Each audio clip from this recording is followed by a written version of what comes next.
Welcome to the DSPN. He's given him. Well, there you go. He was forward. Oh, a punch up now in midfield. Fraser's involved. The Devlin Sports Podcast Network. Righto, Sportos, here we go. The DSPN, Martin Devlin, Lachlan Waugh. We put out a brand new podcast / show every single day, Monday through Friday, around about 4 o'clock. If you like what you're listening to and what you're looking at on the DSPN YouTube channel, then please, a small request from this side, which is to like, subscribe, share, follow, tell your friends about it, but particularly hit subscribe on the YouTube channel because we're very close to 2,000. If we can make that by the weekend, that would be magnificent, and we appreciate you so much for that. Leave us a comment too, because we love the feedback.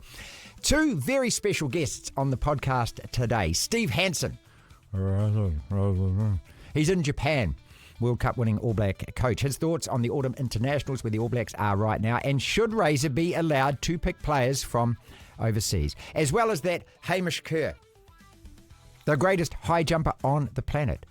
Well, he is, because he won the gold medal at the Olympics. Wow, what a year for that guy. Do you have to climb Everest twice, like he's done it once? Does he need to do it again? Does he want to do it again? You know, once you've won a gold medal at the Olympics, where do you go from there? Win two? Win a three-peat? Hamish Kerr, we're going to play a chunk of that, and the full interview will be available for you on Monday on both the DSPN YouTube and this podcast. We begin the show same way every day, with a sermon from the mountaintop. We live in an amazing, amazing world, and it's wasted on the crappiest generation of just spoiled idiots.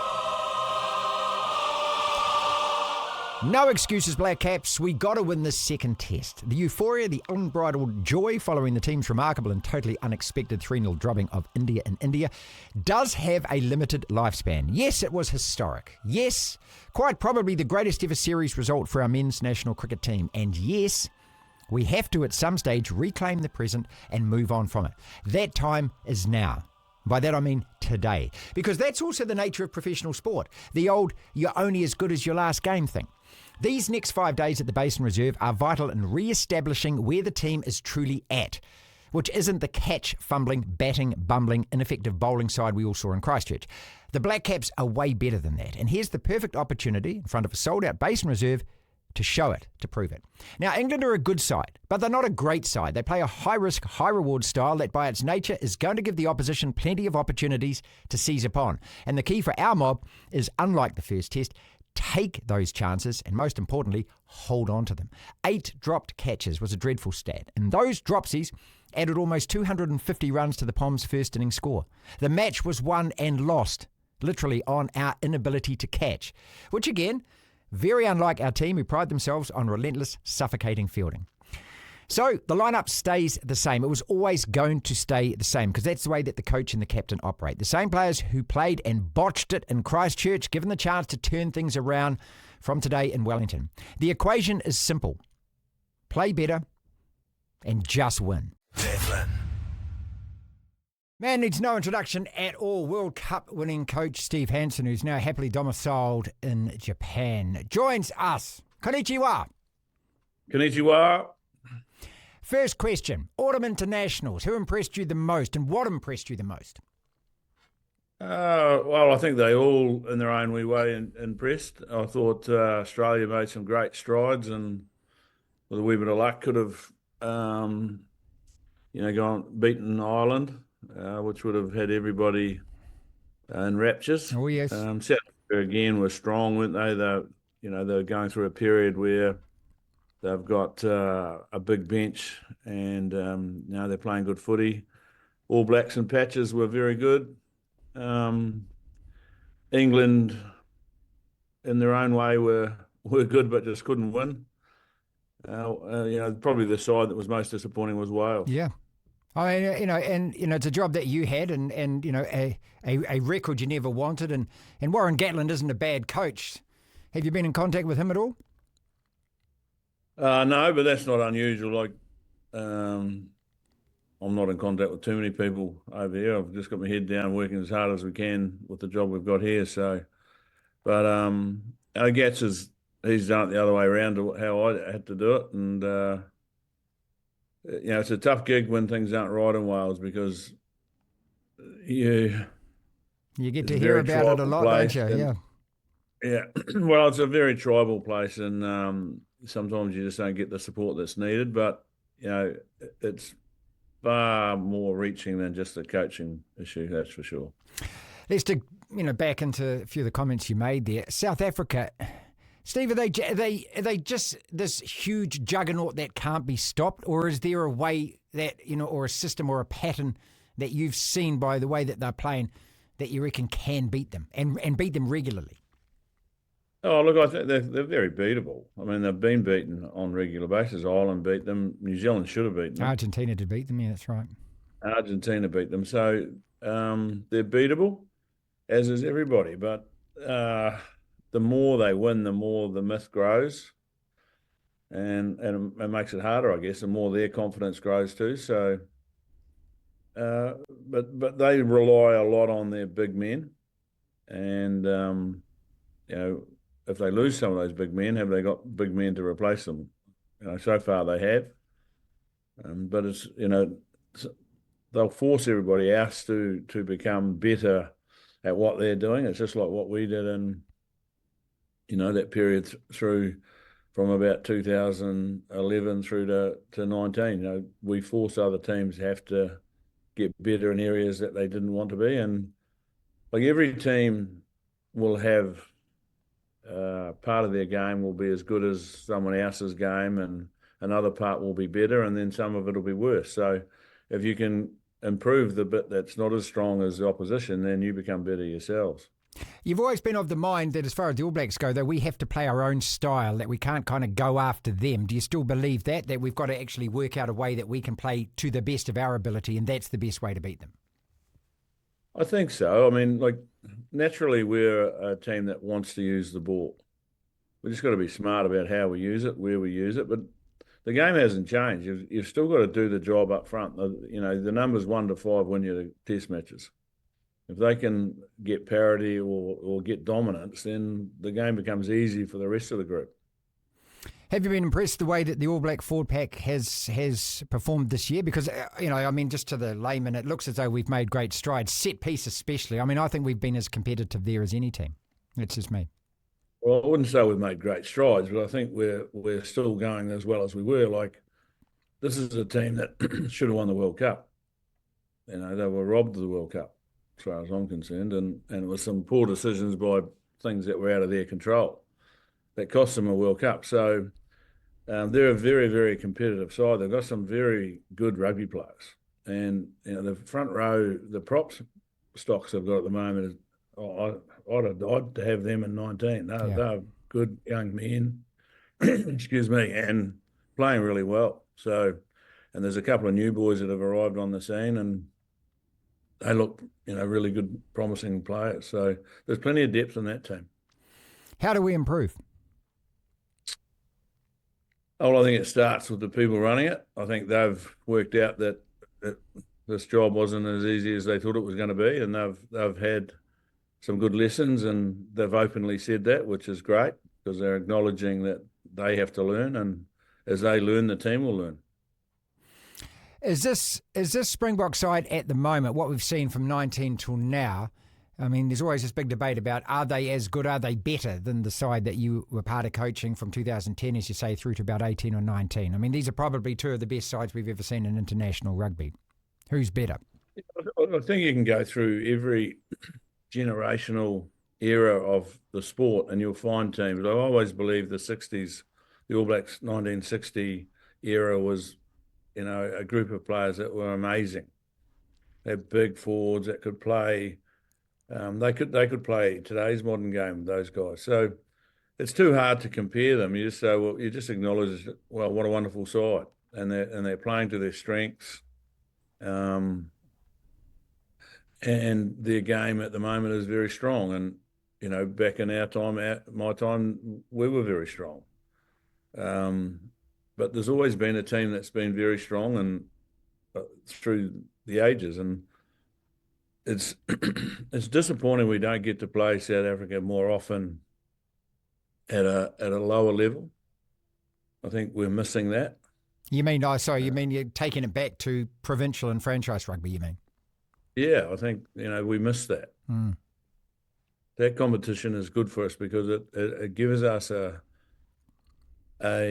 opportunity to develop techniques and tactics and understanding of how they play, and conversely for them too. Yeah, plus also, I mean, it just must be, refreshing to have the variety as a player. I mean, because what you get from Australia and what we get from obviously MP and also the Fijian and Drua is a completely different game of rugby than you get when you're playing those blokes.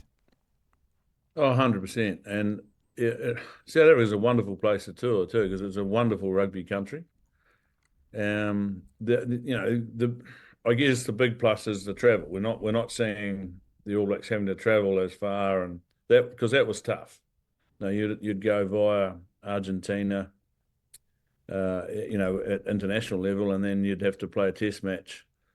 You get to South Africa on a Tuesday, and you wouldn't be able to train properly until Thursday. So that was tough. But the same goes for the Super Rugby when they were travelling over there, and you'd do a 2 or 3 week stint, but it actually gelled your team because you got to tour away and get away and do things that you can't do when you're at home. So most teams just flip over to Australia. It's a 3-hour flight, 3.5-hour flight. So you miss that opportunity as well to grow as a team, I think. The officiating in the Northern Hemisphere, what were your thoughts on that, the way that those games we've just seen, the Autumn Internationals, were reffed? Were you happy with the way they were? Oh, yeah. I mean, it's a tough job, reffing. I mean, the rules are so complicated, and I've always been an advocate for trying to simplify them. Yeah. So if we could keep doing that, that would be great. I think they've finally realised that there's a difference between foul play and accidental red card. So that's promising. World Rugby is not committing to that 20-minute red card, though. Are you in favour of it? It makes sense, doesn't it? I mean, thuggish play, serious, continuous professional fouling. Red card the guy and get him out of there. But if it's an incident as opposed to an accident, 20 minutes makes sense, doesn't it? I think so. And, when was the last time you saw some real thuggery? Yeah, right. I'd say Barkey's Borta against, I can't remember who the halfback was. Was it? Was it Jimmy Cowan? Or He was Jimmy Cowan, I think, at the time. I mean, something like that we just don't see these days, do we? No. So, good. No, I think a lot of the head knocks are just about unavoidable. You're tearing down the sideline, you've got a late change, the guy's tearing across the cry and cover you change direction, Split second. You've got to make things, well, it's even less, it's tenths of seconds that you've got to change your body shape, and you just can't do it. So those things are unintentional, and if they're unintentional, I understand we need to try and get head knocks out of the game, but they're not foul play, they're just accidents. So dealing with them with a 20-minute red card, is a good positive start, I think, because it stops making our game sound like it's a dirty game, and it's not. Going back to the South African thing, of much interest at the end of the tour, Scott Robertson raising the question. He says he's going to take it to the board, and it's been ongoing, hasn't it? It was the same question. We asked you about it when you were the coach as well, about picking players from overseas, about whether there's a Giteau kind of law where you play a certain amount of tests, you can come back, or are you in favour or not? And has your mind changed about that over the years? It's something you think about a lot because it's obvious they want Richie Mwanga back, and are we doing it just because they want Richie back, or are we doing it because we think it's right? That's the question that you have to answer, and I think it's really dangerous if we say that South Africa is the model we should copy because it's worked for them. South Africa is in a totally different situation to us. They can't afford to keep their players. So it works for, what they're doing works for them. We can't afford to actually ruin our competition. So we'd have to be really smart about doing it if we did do it. And what happens to the people back here? Do they all decide that they want to go? If you're a first five at the moment and you were hearing, that they want Richie back, do you say, okay, I'm out of here. They don't want me. So that's the challenge they've got, and they need to sort it out as quick as possible. But as we know, there's a few other things that got to be sorted out first. What's more important, though, right now? Is it that the All Blacks win the next test, that they keep winning next year, or that we actually plan for this World Cup 3 years in advance? I mean, I'm an old man that, wants the All Blacks to win every single game we play and likes to think the World Cup will come round when it comes round. But that's probably a boomer attitude I'd get accused of. No, I think you've got to win every test if you're an All Black. You don't have an option. There's no option two that we're planning to win the World Cup. I mean, there's an expectation that's been there for years, and it's made us strong because of it, that we have to win. And, as you find out when you become the coach, regardless of who you are, it's not about just winning either. You've got to win it really well, otherwise people are into you. So I wouldn't want that to change personally. I think, in our time, it actually drove us to be better. And if we allow ourselves to have the luxury of saying, okay, well, we can lose this test and lose that test, but we win the World Cup, it's been a great 4-year cycle. Bar comes down, doesn't it? Well, people are going to just stop watching and they'll just go to the World Cups. Like if you look at soccer, all their international games have become friendlies. Yeah, they've just changed that in Europe by bringing in that European Nations tournament to do that, because otherwise, clubs will always pull in their players out. There's always a hamstring injury and you wouldn't play. I mean, it still has to be meaningful. Right. Yeah. So we don't want that. No, we want Test match rugby to, every time you front up, it's called a test because it's a test of you individually and collectively as a group. So, our history is steeped in being successful at that.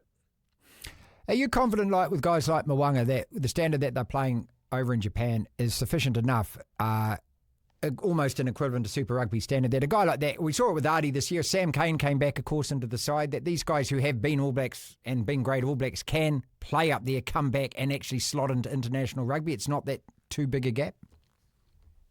Well, I think we're being disrespectful to what's going on in Japan rugby. It's probably one of the best competitions in the world. It's got some of the best players in the world in it. It's got some of the best coaches. And it's of a high standard. And, you've seen Bowden Barrett come back and play well. You've seen Artie come back and play well. So, like the people that are still saying you can't do it is because they're thinking about 5 years ago. The game, even in the time that I've been coming up here, has really gone to another level. So I think, they can play in this competition and go back or not. That's not the issue. I think the issue is whether New Zealand rugby wants that to happen or not. And, that's for other people other than me and you to decide, I guess. We'll just do what we have to do. But I know the players up here get well looked after. I know the players, there's a lot of New Zealand coaches up here. So there's still a lot of interest and support for the All Blacks. The very top Japanese sides, how would they go against your top Super Rugby sides? If we could get that fixture. We saw last year Panasonic playing beat teams. The Chiefs, one of the things that happen up here is a restriction on how many foreign players you can play in the League One matches. So you can only involve 6 out of your 10. You can have 10 foreign players in your squad of, most teams carry about 55. But you can only play 4 at a time and 2 on your bench. 6 on match days, Yeah, so if they were allowed to play all of them, they'd be very competitive, and I think they're only going to get stronger. How are your Crusaders going to go next season? They'll go good.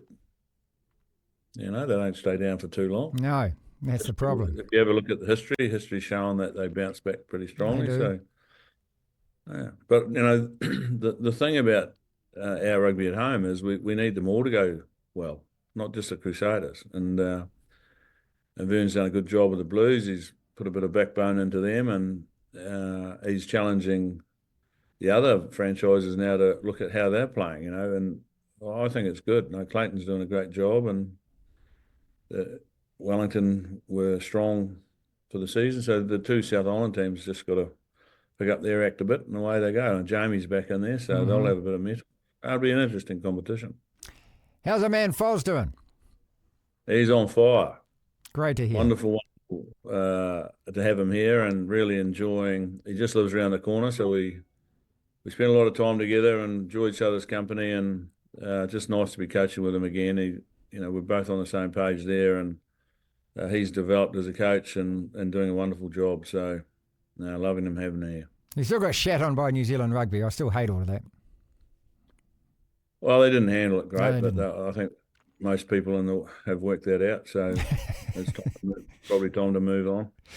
Finally, on the All Blacks, then, what do you think about next year? What do you see next year? What do you want next year? Because we've got 2 against the Box at home. We've got another. Well, it's effectively a grand slam away. We've got Ireland and Chicago, and then we get the 3 home nations, and then France as well. So again, it's a hugely tough schedule. What do you expect? Well, first thing, it's always tough. It's always like everybody gets up to play the All Blacks. So,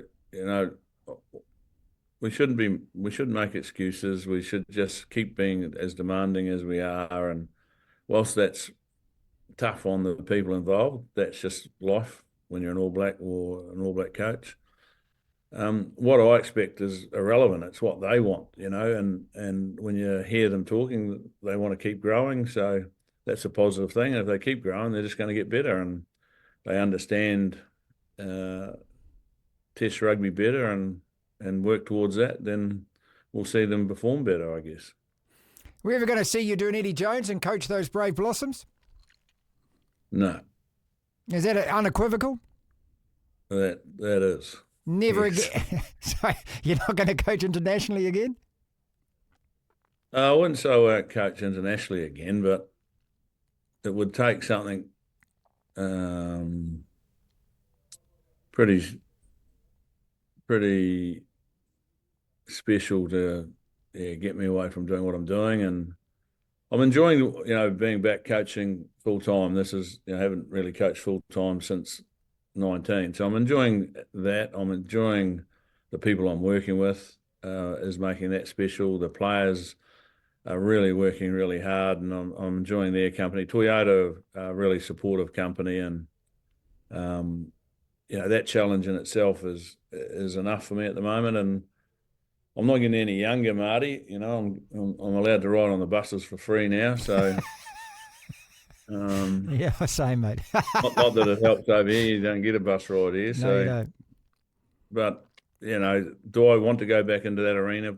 Probably not. So I'd probably get divorced if I went back there. How's the lingo finally, mate? You learning? Oh, slowly. Slowly? But, no, you get spoilt because you have a translator with you all the time. Okay. So, that helps. and our translators are fantastic. Like, they'll speak the same time as I'm speaking, so it's not a delay. Wow. Pretty clever. All the very best as always. We thoroughly appreciate your time. It's great to catch up, mate. Yeah, no, awesome to see you, and great to see you back on. What is it? What are we calling what you're doing now, mate? Live radio? DSPN. It's kind of like ESPN but without the budget. Oh, well, get the budget and you'll be away. Thanks, mate. Appreciate you. Enjoy it. Thanks, mate. Good to see you. The Tide 5. The Tide 5, Lachlan, which is 5 separate sporting topics, roughly a minute, 90 seconds on each. And when the bell dings, it reminds us to go on to the next topic in no particular order. We're talking about Auckland City, who have drawn 3 big Bs as far as the World Club Championship goes next year. Harry Plummer says, well, what's the point of hanging around? Because I don't think I'm going to be the All Black first 5. Who wins the first test at the Basin Reserve? Max Verstappen's a bully. The other driver's complaining because he's a bully. And the Breakers' 3rd loss in a row. Should we be concerned? Let's kick it off with the cricket, shall we? Because a couple of early wickets. Now, obviously, by the time that you see this podcast or hear this podcast, we can't keep a live score going, but Black Caps chose to field, which I thought is always a mistake. You meant to bat first, but hey, what do I know? We've got 2 quick wickets there at the Basin Reserve. Are we going to win and square this? I have no faith in this Black Caps team. And I think we just beat India in India, mate. Yeah, well, what did we do after that? Played really badly. Yeah, really badly. Yeah, but that's just a and one-off. as we've said all week, it's mainly been, well, at least in our opinions, more bad Black Caps than great England. Yep. In that first test. Well, so. I think they're a good side, but I don't think they're a great side. I think if we played to our potential, just held our catches. You know what they are? I think they're the Philadelphia Eagles. Very talented. They're very good. But they are let down by management / coaching. Now, it's not a crack at Brendan McCullum. He's a good coach because they've done relatively well, but they seem to be, they shoot themselves in the foot a lot, Yeah, they which do. is what I It's said high the risk, other day. high reward, isn't it? High Yeah. risk, high reward. You know, they have a really interesting strategy around their tests, which backfires a lot. Well, I just think it's a bit myopic in that they won't change it. I mean, the whole thing is that if this isn't working, do something different. But this is going to work, this is going to work, it didn't work. So, I mean, the weather today's great in Wellington. Based on what you said the other day, you can't trust the weather when it comes to Test cricket in Wellington. So I'm going to go a draw. A draw? That's what I think will happen here. I'd love it if we won. We've started well. Yeah. Choosing to field was weird. Yeah. Couple of early wickets, though. Yeah, but I'm sticking by my prediction of draw from yesterday.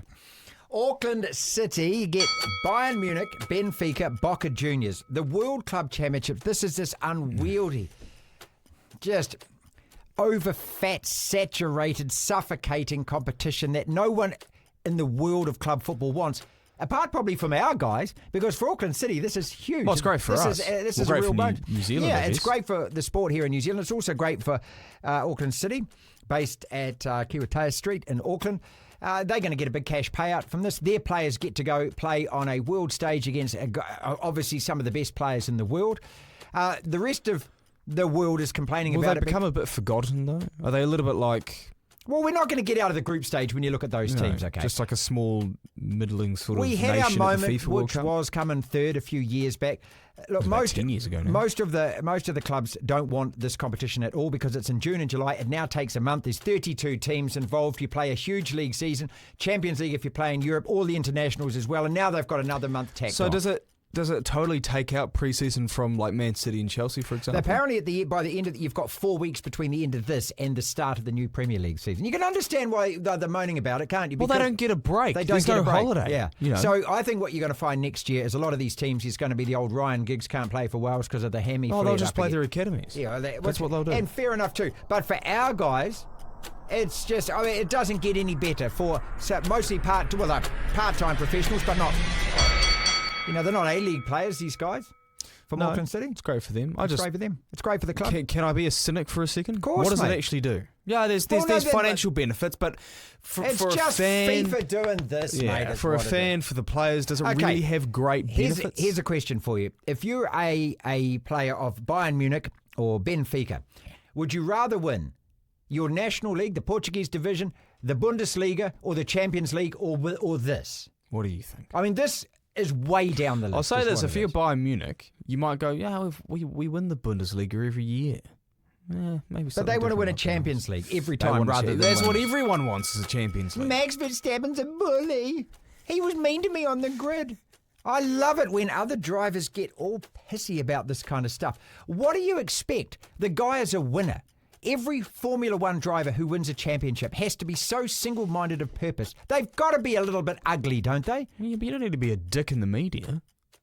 Dick in the media. Well, like Lewis Pass Hamilton me on won. the track, mate. Lewis Hamilton won 6 titles in 7 years, I think. It wasn't too bad. He was a bit of a dick when he arrived at the casino in Auckland and gave it the "Do you know who I am?" if you remember a few years Every back. celebrity does that. And Come then he on. did the I old tell sort you of- what, you've probably done that. Rode the motorbike. No, hold Yeah. up. You've done that, haven't you? Never worked because nobody did know who I was. No, because you're a New Zealand celebrity. But hardly degrades. But anyway, yeah, as far as the rest of the drivers go, look, Formula One has always had a little bit of an element to this. Schumacher ran his own teammate off the track.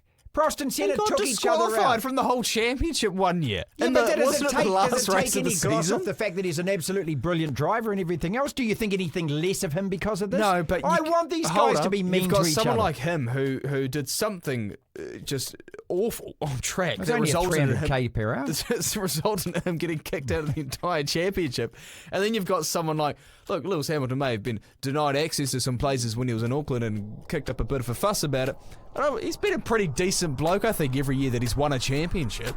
Like, Max Verstappen rubs people the wrong way. He always has. Good. He's pushed the limits on the track. Good. He did that over the weekend, Beat which him. is what Beat started... him, Hold in that up, case. which is what started... Well, put Max in a Mercedes and put George Russell in a Red Bull. That's always Who the question. wins the See, championship? that's always the question. Now, isn't Max it? is he's very good. You know, you got to be good enough to get to that It's point. the same as that America's Cup question. You put our sailors in their boat, are we still going to win it?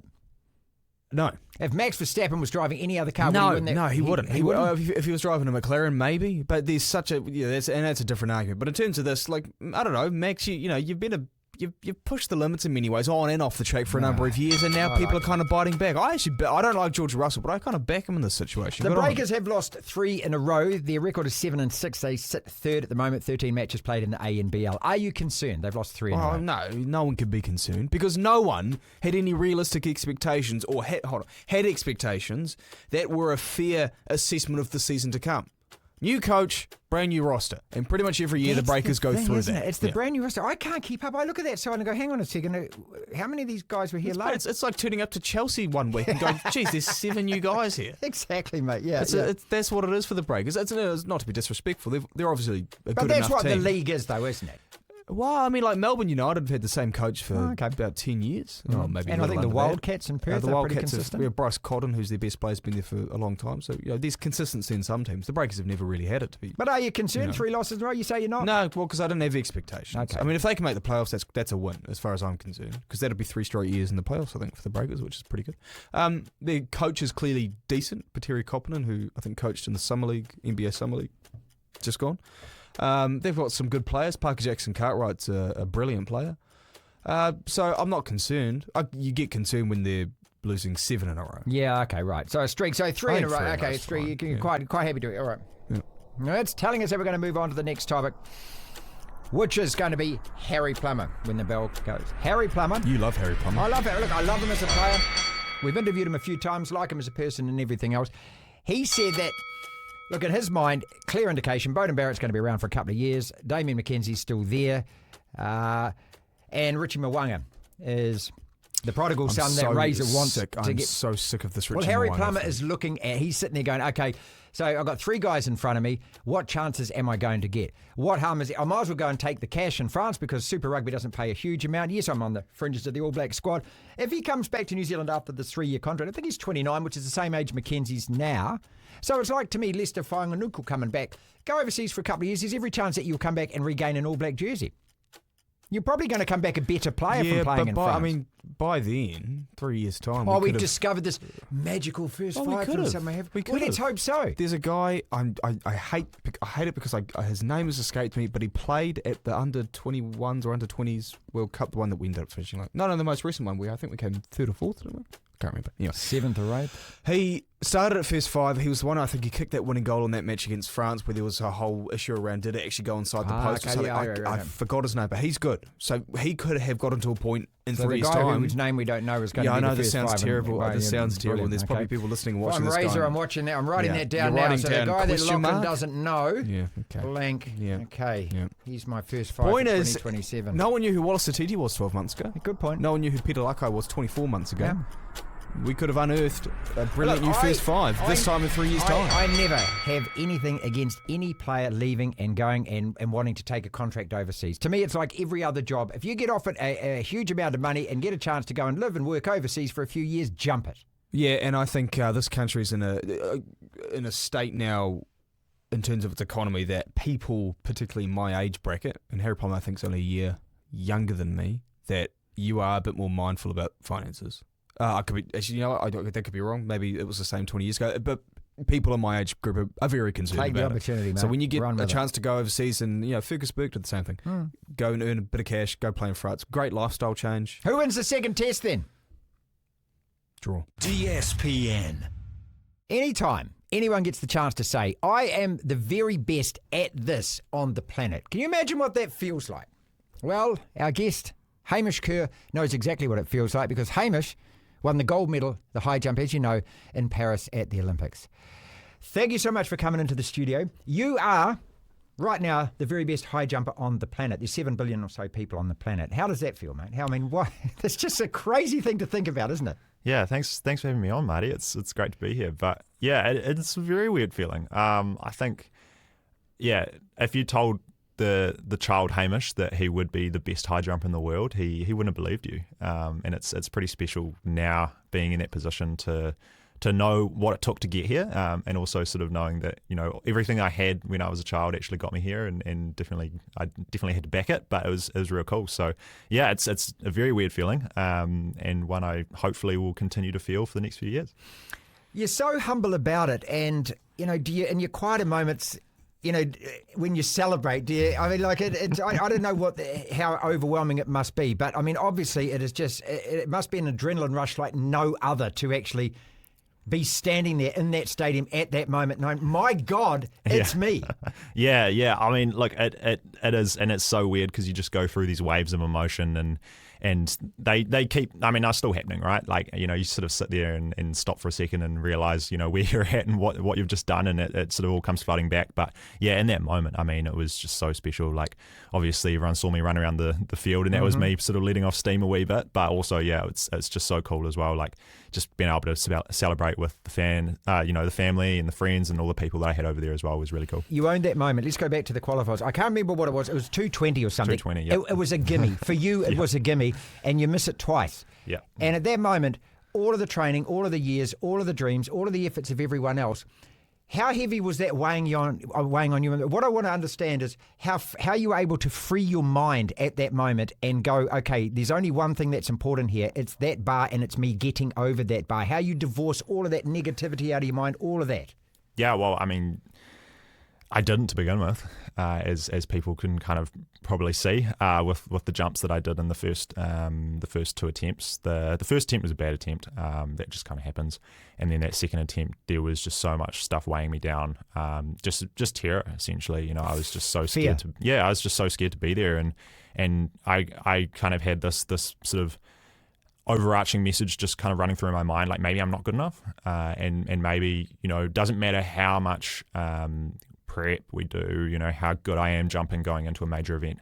I mean, I was going off failing to qualify for the final in the past two world champs, so there was definitely like a bit of a history there. That's a demon, isn't it? Which is a real demon, yeah. And so I think for me, that just all started coming flooding back. But the problem is that in the past, you know, we could kind of tie the reason that happened to, you know, poor preparation and various other things. But this time around, like, we'd nailed it.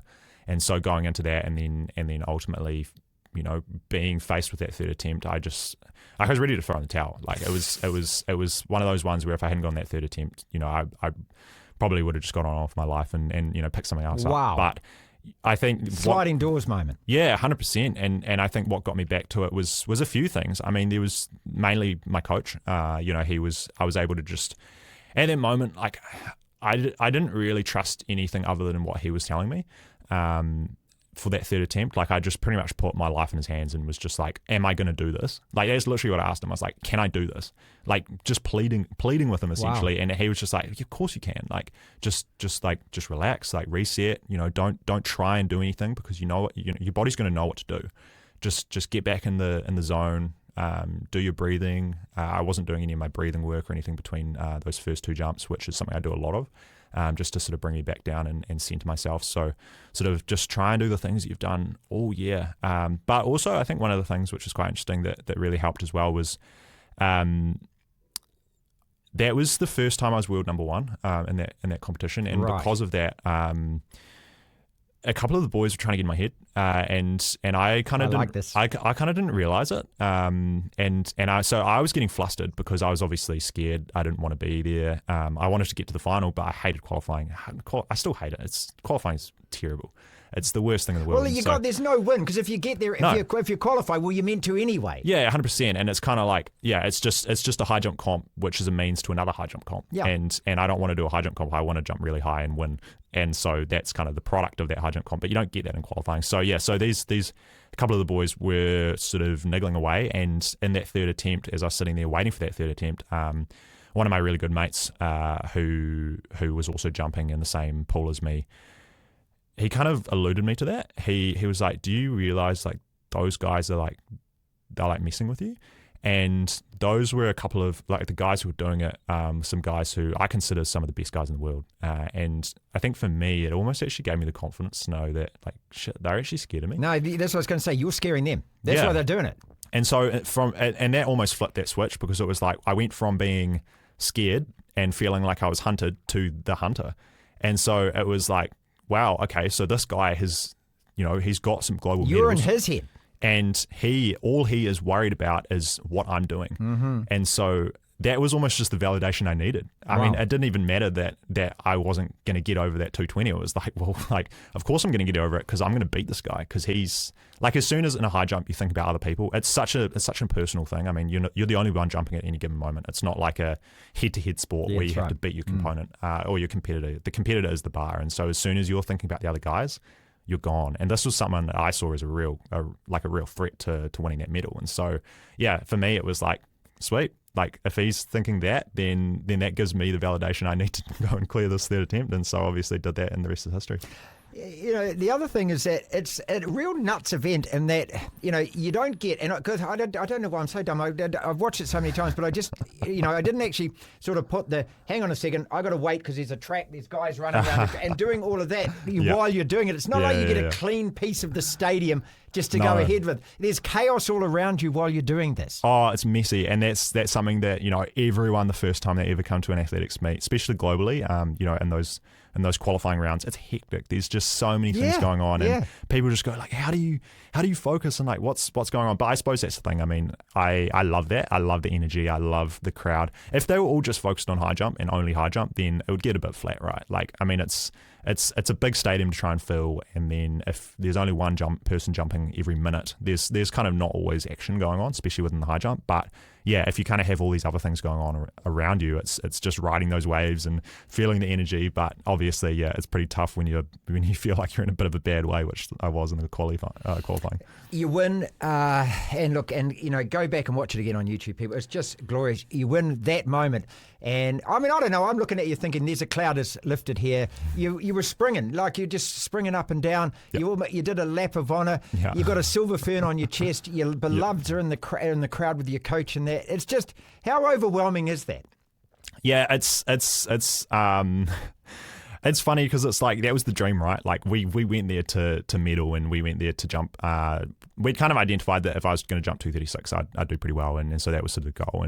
And you do that and you win, and so part of me is kind of like, cool, that's what we wanted to do. But also, you know, seeing the reaction of especially my family, you know, them being in the crowd, and like they were just over the moon. They just couldn't believe it. So I think for me, like in that moment, just being so overwhelmed, like it was actually really cool to be able to almost rely on them for my like emotional compass, and sort of see the fact that they were just like, yeah, like afterwards, obviously went round to theirs and just was able to kind of chill, and like I felt like they were just bouncing off the walls, just like they'd won the gold, and I just kind of sat in the corner, just like staring at it around my neck, just in shock. But yeah, it's just such a super cool thing, and I think as well, you know, you go back to the qualifying, like I wouldn't be in that position if I hadn't had that third attempt, and I think that's sort of where I look at it. It's the fact that I had to actually beat that kind of that demon of not qualifying, and the way that I did it was actually the hardest way possible. But ultimately, that meant then that jump off, like I'd been to hell and back. I knew what I was doing, and so I knew that I could back myself. Devlin. Time to play your favourite game, Lachlan, which is called Glass half. Oh, no, it's you tease not. Me. What has more chance of happening? I present two scenarios. You tell me out of the two what has more chance of happening. Yes! We beat England. That's us, the Black Caps. Beat England first test at the Basin Reserve, or India beat Australia. Oh, India beat Australia in Adelaide and take a 2-0 series lead. It's a paintball test day night test. Can you imagine Bumrah bowling at night with that thing? I mean, the Australian bats can't handle this guy. Those conditions would probably favour India, wouldn't they? Well, the other thing with the Australians is the way that they smack you up at their place is they come in with a 3 or 4 pronged pace attack and blast you away, okay? They've got no Hazelwood this time. So they've got solar panel Pat, who would have ridden his bike from Perth to Adelaide because, of course, you know, he doesn't use fossil fuels. And you've got Mitchell Stark still. I want India to win this. Why? I think because I want Australia to lose in their backyard. But there's something again. quite satisfying about Indian cricket failing. And well, when we play them, it is. But it's ABA anyone but Australia, isn't it? But also, maybe I'm really unique here, but I love Australia's attitude and then backing it up. I love how they're a bunch of dickheads, but then they go out there and win. But that's why it's so good when they lose. No, don't you think? No, I kind of like blokes who go out there and are really bloody good at what they do, and they're dickheads, but they kind of back it up. You can't. What is more chance happening? Black Caps win or India wins? I told you, India wins. Yes! What is more chance of happening? The Black Caps do beat England first test at the Basin Reserve, or the Phoenix come up from Wellington and take out Auckland FC in the derby, Go Media Mount Smart Stadium? My initial inklings to say not a chance because Auckland FC haven't conceded a goal, haven't dropped any points. 5 out of 5. And it's in Auckland, but I think the Phoenix are hurting a bit after the... No, they're 3-1-1. They've had the result in Wellington. By the way, actually, good point. They're 3-1-1. No one's talking about the fact the Phoenix have had a great start to the season. So if take Auckland FC out of the A-League and the Phoenix are 3-1-1, sitting there right close to the top of the table, we'll be going, oh, bloody good start. Well done, Wellington. Another year where it looks like you're making the finals. Yeah. Another year. Because it's like 6 of the last 7 or 7 Something of the like last that. 8 or 5 and of the remember, last just one 6 game or away whatever. last year from making the big dance. So, what is more chance of happening? We win the cricket or the Knicks? I'm going to say the Phoenix. I don't think they'll win, but that's got more chance than the Black Caps winning the second test. What is more chance of happening? The Phoenix upset, because it would be an upset, because Auckland FC haven't lost yet, in the derby, or Everton put a spoke in your Liverpool's Premier League title hopes by taking you out at Goodison Park. This match is, isolate and separate this match from all the other Premier League fixtures, okay? What, a fixture that Everton have beaten us twice out of the last 25? I live in hope. Please. Liverpool aren't. You conceded 3 goals, Newcastle during the week. We've got to draw. Hey, to be fair, take your Liverpool hatred out of it. Hatred it is. Beating Real Madrid, then beating Man City, and then drawing away to Newcastle all within about 8 days is pretty good. Yeah, it's not bad. Yeah. The fact as long as we didn't lose that game, and I predicted it. I said it would be a draw. Well, what is more chance happening? The Knicks win or the Toffees win? Knicks. Toffee, they're not. Everton are awful. Everton are such a bad team. I mean, you guys put 4 past them, which shows how bad they are because you're not good. What is more chance happening? The Phoenix come to Wellington and take the dub back to the capital, or Liam Lawson does get confirmed alongside Max Verstappen driving for Red Bull next year? Because the word is that Yuki Tsunoda let something slip that Liam is going to get a seat at one of the two, whether it's Red Bull, whether it's Toro Rosso, which is now known as Visa Cash. Credit card, down payment, interest-free terms. I hate it. Everyone hates it. More chance. Well, it's got to be more chance that Liam gets a seat. Well, but does he get the Red Bull one? Yeah, because he'll get one of those 4 probably. Well, then he gets the Red Bull 3, seat. Sorry. More chance that he gets the Red Bull seat. Yeah, probably that actually. More chance because I would think that it seems by the rumblings and the word out of Red Bull camp, if you will, over the last year or so, they really like Liam. They really rate him, particularly Helmut Marko. We all like him. Of course we do as well. Obviously we do. So I would think that he would have a better chance of getting into that seat next to Max than you. Yes! Final one. What is more chance of happening? The Black Caps do beat England in the first test at the Basin Reserve, or we get a full 5 days of cricket, no weather interruptions. Oh, Black Caps won the first test. Never mind. Come on. No, it's a stunning day today. It's meant to be good tomorrow as well. Good. You can't be Wellington on a good day. How many good days do they have? Well, normally summer. I come from Wellington last February from about the 10th to the 11th. Tell you what, those Wellingtonians, when they get to Auckland, will have heart attacks. Wait, it's good more than 3 days a year? Look, when I moved up from Wellington to Auckland, interesting life anecdote, but I mean, you always recognise the Wellingtonians getting off the plane, always in long, thick coats. Yeah. Arriving in Auckland going, oh my God, it feels like Hong Kong. And also when it's pouring with rain, they don't have an umbrella. No point in Wellington. Yeah, well, because they're like, well, how do I stay dry? They wouldn't know. Rain jackets? They'll be wearing 6 rain jackets. That's what they'll be doing. Who wins the test match? It's a draw. That's our podcast and show for today. Again, if you're liking what you're listening and what you're seeing, then a small favour, if you will. Can you please hit like, share, subscribe, follow, tell a friend about it. We are a fledgling podcast and show, the DSPN, and we need you. And if you are participating, well, just click that subscribe button. That would help enormously. Thank you so much if you already have. Again, tell a friend if you like. We're doing this every single day, putting out a show every afternoon. The DSPN.